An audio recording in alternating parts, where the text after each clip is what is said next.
करते हैं विवाह के बारे में। विवाह जिसको इंग्लिश में मैरिज भी कहा जाता है, इसको परिभाषित करते हुए बोगार्ट्स कहते हैं कि विवाह स्त्री और पुरुष का पारिवारिक जीवन में प्रवेश करने की एक संस्था।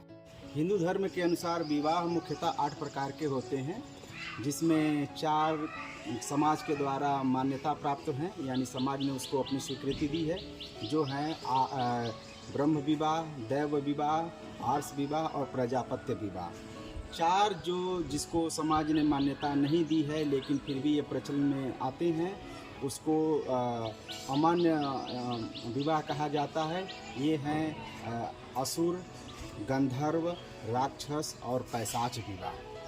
ब्रह्म विवाह, इसमें माता पिता अपनी बेटी की शादी सुयोग्य वर खोज कर के करते हैं, सुयोग्य वर के हाथ में अपनी बेटी का हाथ देते हैं।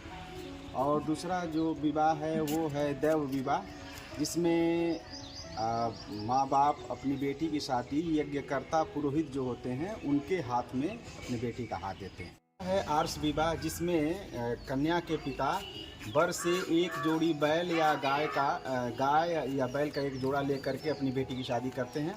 और चौथा विवाह है प्रजापत्य का, जिसमें बिना किसी दान दहेज के दिए अपनी बेटी का शादी किसी सुयोग्य वर से करते हैं।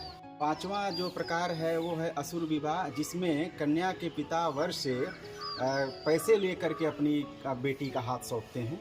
और 6ठा जो प्रकार है वो है गंधर्व विवाह, जिसमें लड़की अपने माता पिता की इच्छा के विरुद्ध जा करके शादी करती है, प्रेम विवाह करती है, उसको गंधर्व विवाह का। विवाह का जो 7वां प्रकार है उसे राक्षस विवाह कहते हैं। और राक्षस विवाह में लड़की की बलपूर्वक या अपहरण करके किसी युवक से शादी कराई जाती है, इसे राक्षस विवाह कहा जाता है।